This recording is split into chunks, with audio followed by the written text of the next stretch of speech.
listening to a video earlier and they got into talking about how Skull and Bones uses straight up magic in their rituals. And then he went over just how many powerful people in the US have come out of that club at Yale. And it's pretty much everyone. He said George Bush's bonesman name is Magog. So I went to research Yale University and immediately I noticed their crest, which has Hebrew on the front.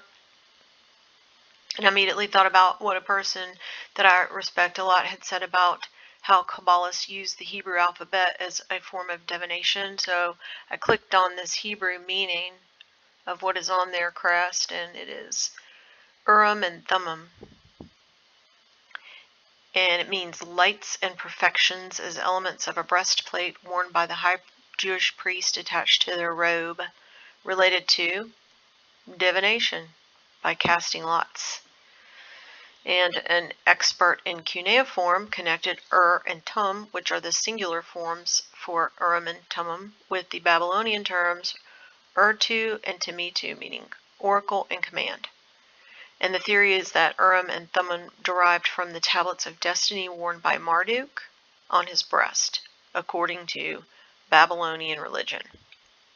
And Marduk is a god from ancient Mesopotamia and the patron deity of the city of Babylon.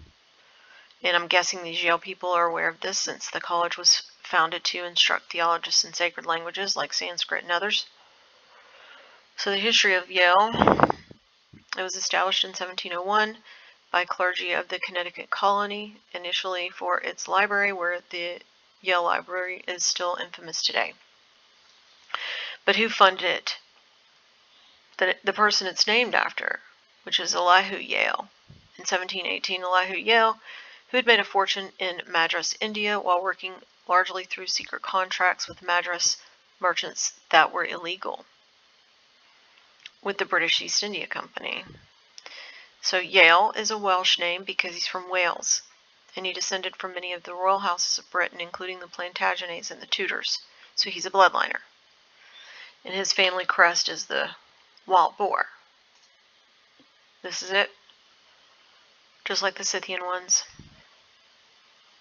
He worked for the British East India Company starting in 1670, and the British East India Company was originally chartered as the Governor and Company of Merchants of London trading into the East Indies.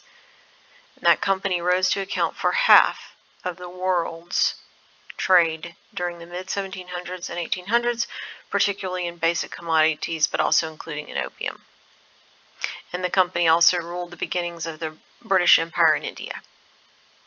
And India officially became the Commonwealth nation in 1947. It says Yale amassed a fortune while working for the company, largely through secret contracts with Madras merchants. Also says here he was involved in the slave trade of children, and he became a diamond merchant.